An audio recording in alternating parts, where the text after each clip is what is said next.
can give you benefits on your electricity bill. Oh, kindly send me your details, please. Hello, ma'am. I am Peter from Pennsylvania. How do you do?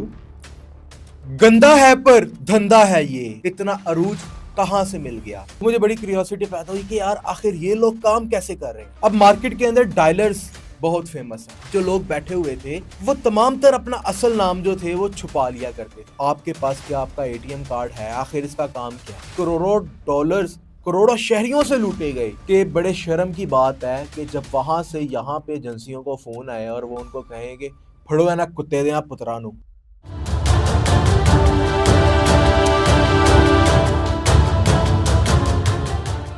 गंदा है पर धंधा है ये। आखिर कैसे call centre mafia ने सात समुंदर पार बैठे अमेरिकी शहरियों के करोड़ों डॉलर लूट लिए? वो कौन से टूल्स का इस्तेमाल किया गया कि सात समुंदर पार बैठ के दूसरे को बेवकूफ बनाना इतना आसान है? अस्सलाम वालेकुम नाजरीन, मैं हूं शाहजेब भट्टी और आप देख रहे हैं मेरा डिजिटल चैनल। ये बात तो आप जानते होंगे कि कॉल सेंटर का जो एक केस है वो कितना सरगर्म है आजकल, और बच्चा बच्चा ये बात जानता है कि कॉल सेंटर्स वालों ने फ्रॉड किए और शहरियों को बेवकूफ बनाया गया। अमेरिका से लाखों डॉलर जो है वो लूटे गए, लाखों नहीं बल्कि करोड़ों डॉलर लूटे गए। लेकिन शायद आप ये बात नहीं जानते कि वो कौन से टूल्स थे इनके पास, इनकी असेस लेवल कितना ज्यादा था कि इतनी दूर राब्ता किया करते थे और जो अमेरिकी मुकीम थे उनको बेवकूफ बना दिया करते थे। आपको मैं ये भी बताऊं कि ऑपरेशन ग्रे में क्या क्या मजीद इंकशाफात हुए हैं। ये तमाम तर मुहरकात आज के इस व्लॉग में मैं आपके सामने रखने जा रहा हूँ। कॉल सेंटर जो काम होता है ना, वो बेसिकली लोगों को कॉल करके अवेयर करना है। मुख्तलिफ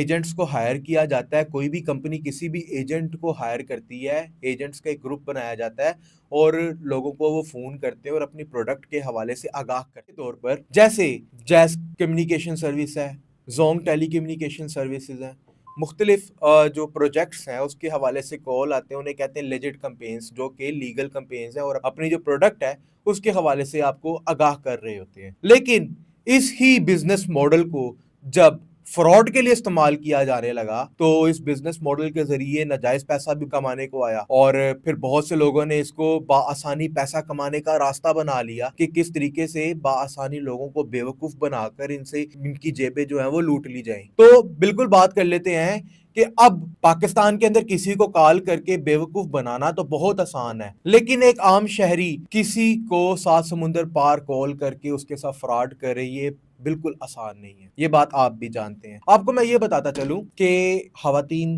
को कॉल सेंटर जो होते हैं वो बड़े ही आसानी से हायर कर लेते हैं, क्योंकि खवातीन की आवाज सुनकर जो मुख्तलिफ लोग हैं वो आसानी फंस भी जाते हैं। तो नाजरीन, सबसे पहले बात कर लेते हैं कि कैसे कॉल सेंटर माफिया को इतना अरूज मिल जाता है और ये जो कारोबार है वो इतना आम कैसे हो गया कि हर मोहल्ले में, हर बिल्डिंग के अंदर एक दो कॉल सेंटर्स होना मामूल की बात बन गई थी और ये सारे के सारे जो है वो फ्रॉड किया करते थे। कितने सालों तक करते रहे, किसी को पता भी ना चला। सबसे पहले मैं आपको ये बताता हूँ कि 2019 में जब कोरोना आया, बिल्कुल आपको याद होगा, कोरोना कोई भूलने वाली चीज तो नहीं है।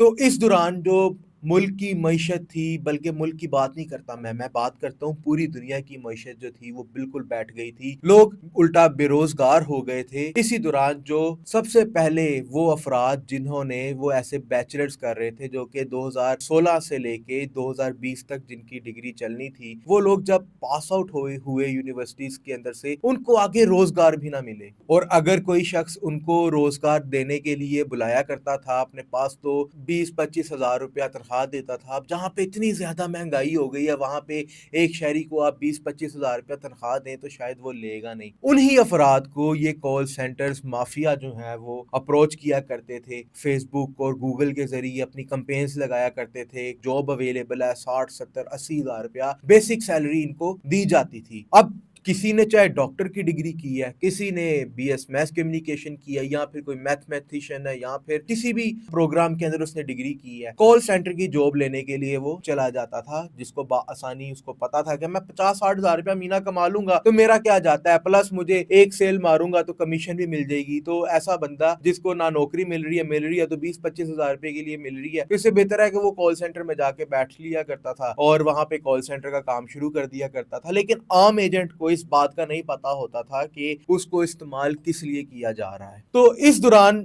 जब बेरोजगारी पैदा हुई कोरोना के दौर में, तो बहुत से कॉल सेंटर्स ओपन हुए और वहां पे जो है वो लोग वहां पे गए, उन्होंने वहां पे जाके अपना काम शाम शुरू किया। इन्हीं दिनों मेरे साथ एक ऐसा एक्सपीरियंस होता है कि मैं एक कॉल सेंटर के अंदर जाता हूँ और वहाँ पे जाके बैठता हूँ, क्योंकि मैं साल 2015 से सहाफ़त कर रहा था और ये जो कॉल सेंटर्स इतनी आसानी से फैलते जा रहे थे, बड़ी क्यूरियोसिटी मुझे पैदा हुई और एक दो मुझे फ्रॉड के केसेस सुनने को मिलते हैं। तो मुझे बड़ी क्यूरियोसिटी पैदा हुई कि यार आखिर ये लोग काम कैसे कर रहे हैं, किस एजेंडे पे काम कर रहे हैं। तो बिल्कुल मैं लाहौर के अंदर एक इलाका है कैवलरी ग्राउंड, और कैवलरी ग्राउंड के अंदर मेन रोड पे एक कॉल सेंटर था। मैं वहाँ पे गया एज अ जॉब की तलाश में और मैंने उनको एक अपनी सीवी वगैरह दी और फौरी तौर पे मैं वहाँ पे हायर हो जाता हूँ। अब क्या होता है, 15 दिन तक मैं उन लोगों के साथ क्वेश्चनिंग करता रहा जो एजेंट्स काम कर रहे थे, उनके साथ मुख्तलिफ क्वेश्चनिंग करता रहा कि यार ये कौन सा टूल है, कैसे इस्तेमाल करते हैं, किस टूल को कैसे इस्तेमाल किया जाता है। जो हम प्रोडक्ट शो कर रहे हैं किसी भी कंपेन के अंदर, चाहे वो एनर्जी की कंपेन है, चाहे वो किसी भी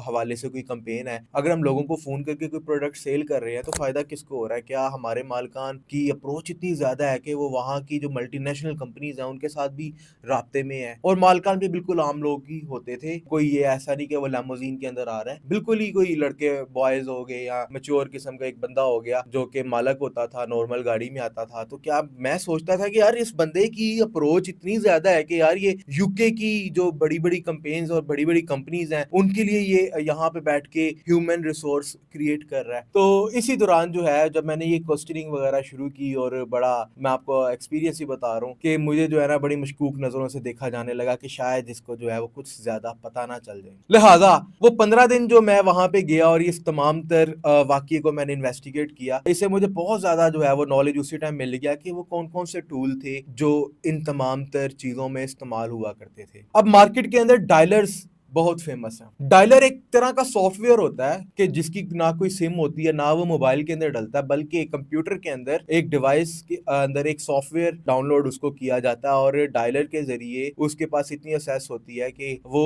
7 समुंदर पार बैठे जिस कंट्री के अंदर वो कंपेन करना चाह रहा है, उस कंट्री के लोगों को उसी कंट्री के एक नंबर से राब्ता करके बात करता है। और मजे की बात यह थी, जिससे मुझे सबसे पहले शक गया, कि वहां पे जो लोग बैठे हुए थे वो तमाम तर अपना असल नाम जो थे वो छुपा लिया करते थे। Hello ma'am, I am Peter from Pennsylvania, how do you do? So do you receive any assistance from government? That's great, I have a very good benefits for you, please pick up your bill and send me your details. Okay, so do you have your card? Yeah, ATM card. Please send me give details, I will give you bonus on your electricity bill. Okay, okay. बिल्कुल इस तरीके के साथ अवाम को बेवकूफ बनाया जाता था। मेरी बातों को नोट करें कि सबसे पहले मैंने उससे पूछा, hello ma'am, I am Peter from Pennsylvania. मैंने अपनी आइडेंटिटी छुपा दी, मैंने उसको ये बताया ही नहीं कि मैं पाकिस्तान में बैठा हुआ शाहजेब हूं। और फिर मैंने उसको एक झूठा नाम बताया और अपनी लोकेशन भी गलत बताई, पेंसिल्वेनिया, जो कि एक अमेरिका की रियासत है। इस तरीके से उस औरत को यकीन हो गया कि ये बंदा और ये नंबर जो मुझे कॉल कर रहा है ये यूएसए के अंदर ही रहता है। फिर दूसरा सवाल मैंने उससे ये किया, do you receive any assistance from government? कि आप हुकूमत से किसी तरह की कोई मदद लेती हैं? असल में होता यह है कि जो बुजुर्ग शहरी अमेरिका के अंदर एक एल्डर एज पे चले जाते हैं, या बाहर के ममालिक के अंदर या यूके के अंदर एक एल्डर एज पे चले जाते हैं, उन लोगों को असिस्टेंस प्रोवाइड की जाती है। वो लोग रोजगार नहीं कमा पाते, जो जिंदगी भर के टैक्स उन्होंने जमा करवाए होते हैं, तो उन्हीं टैक्स में से थोड़ा थोड़ा हिस्सा करके वहां की हुकूमतें जो होती हैं वो उस बंदे को देती हैं ताकि वो अपना दाल दलिया चला सके। तो ऐसे बंदे के अकाउंट में ज्यादा पैसा हो ये मुमकिन ही नहीं है। अगर वो मुझे कह देती, yes I receive any assistance from government, तो मैं समझ जाता कि ये हतून जिसको मैं कॉल करके बेवकूफ बना रहा हूं वो बिल्कुल भी मेरे काम की नहीं है। लिहाजा मैं सिंपल उसके साथ थोड़ा सा टाइम वेस्ट करके अपना काम तमाम कर देता और अगला शिकार करता। और अगर वही हतून मुझे ये कह देती कि मैं किसी किस्म की कोई असिस्टेंस नहीं लेती, इट मींस कि वो रोजगार पे लगी हुई है, वो बेरोजगार नहीं है, और इस हतून के पास इसके अकाउंट के अंदर पैसा भी हो गया, तो मैंने ये समझ लिया कि ये हतून मेरे काम आ सकती है। अगर तो ये मेरे जाल में फंस जाती है, तो इसका कार्ड किसी तरीके से मैं लेके इसको बेवकूफ बनाऊंगा, इसके कार्ड की डिटेल्स लूंगा और उसके बाद मैं किसी भी वेबसाइट पर इस कार्ड का गलत इस्तेमाल करूंगा और खतून के जो अकाउंट में लाखों करोड़ों डॉलर या कुछ हजार डॉलर पड़े हुए हैं वो मैं लूट लूंगा। फिर तीसरा सवाल मैंने उससे ये किया कि क्या तुम्हारा इलेक्ट्रिसिटी बिल तुम्हारे पास है, जिससे उसे इस बात का यकीन हो गया कि हाँ मैं अपना इलेक्ट्रिसिटी बिल लेके आता। 5 मिनट मैंने इलेक्ट्रिसिटी बिल की बात की, उससे पूछा क्या नाम है तुम्हारा, बिल का रेफरेंस नंबर क्या है, ताकि उसको इस बात का यकीन हो कि हाँ वाकई जो बंदा मुझे कॉल कर रहा है वो किसी इलेक्ट्रिसिटी कंपनी से है। होता ये है कि पाकिस्तान के अंदर लेस्को, फेस्को, पेस्को चंद एक ही कंपनीज हैं जो कि आपको इलेक्ट्रिसिटी प्रोवाइड कर रही हैं। आपके पास ये ऑप्शन नहीं है कि आप किसी और कंपनी के पास जाएं और उसे कहें कि फलानी कंपनी मुझे महंगा बिल दे रही है, लिहाजा अब अपॉर्चुनिटी जो है वो मैं चेंज करना चाहती हूँ, मैं अपनी चॉइस चेंज करना चाहती हूँ और मैं आपसे ये बिल खरीदूंगी, इलेक्ट्रिसिटी खरीदूंगी तो मुझे बिल कम दिया जाए। ऑप्शन नहीं है तो जाहिर सी बात है डिमांड मार्केट के अंदर बहुत है, लेकिन शहरियों के पास अपॉर्चुनिटी नहीं है, ऐसी कोई चॉइस ही नहीं है कि वो कहीं से सस्ती इलेक्ट्रिसिटी खरीद सके। लेकिन बाहर के ममालिक में ऐसा होता है कि मुख्तलिफ कंपनियां जो होती हैं वो इलेक्ट्रिसिटी प्रोवाइड कर रही होती हैं। अगर एक कंपनी इलेक्ट्रिसिटी महंगी बेचेगी, कंपटीशन होगा, तो शहरियों के पास ये चॉइस होती है कि वो सस्ती बिजली खरीदने के लिए किसी और कंपनी के साथ उसका कॉन्ट्रैक्ट फाइल कर सकते। तो बिल्कुल उन्हीं कंपनियों के कॉलर एजेंट्स बनकर यहां से वहां पे कॉल्स की जाती थी और शहरियों को ये शो किया जाता था कि हम आपको सस्ती बिजली सेल कर रहे हैं, अगर आप हमारा कॉन्ट्रैक्ट साइन कर देते हैं और हमें डिटेल्स देते हैं ताकि हम आपका प्रोसीजर शुरू कर सकें, तो मिसाल के तौर पे आप बिजली 30 रुपए पर यूनिट खरीद रहे हैं तो मैं आपको 25 रुपए पर यूनिट के हिसाब से दे सकता हूँ। इसी लालच का शिकार होकर वहां के जो मुकीम थे अमेरिका के, यूके के, उनको लूट लिया करते थे। उसके बाद गौर से याद रखिएगा मैंने ये भी सवाल किया, do you have your ATM card. ये बड़ा मशकूक सवाल था कि एक बंदा मुझे बाहर कॉल कर रहा है और मुझसे पूछ रहा है कि आपके पास क्या आपका एटीएम कार्ड है, आखिर इसका काम क्या। तो मैं आपको ये बताता हूँ कि उस शख्स को ये बताया जा रहा होता है कि हमारे पास टाइम बहुत शॉर्ट है और ये जो ऑफर हमने निकाली है ये एक्सपायर हो जाएगी, लिहाजा मैं फौरी तौर पे कंप्यूटर पे बैठा बैठा आपका ये प्रोसीजर स्टार्ट करके आपको टॉप मेंबर्स में डाल सकता हूँ जिनको हम ये अपॉर्चुनिटी फराहम कर रहे हैं, हम जिनको सस्ती बिजली फराहम कर रहे हैं। तो फौरी तौर पे जब वो शहरी शख्स अपना एटीएम कार्ड निकालता था और एटीएम कार्ड के ऊपर जो फिगर्स होते हैं, सीवीसी नंबर होते हैं, उसे वो बेवकूफ बनाकर ले लिया करते थे। मकसद तब पूरा हो जाता था जब एटीएम कार्ड की डिटेल्स जो हैं, जो क्रेडिट कार्ड की डिटेल्स जो हैं, वो इन एजेंट्स के पास आ जाती थी। अब आपका एटीएम कार्ड नंबर और सीवीसी कार्ड का जो नंबर है वो मेरे पास हो तो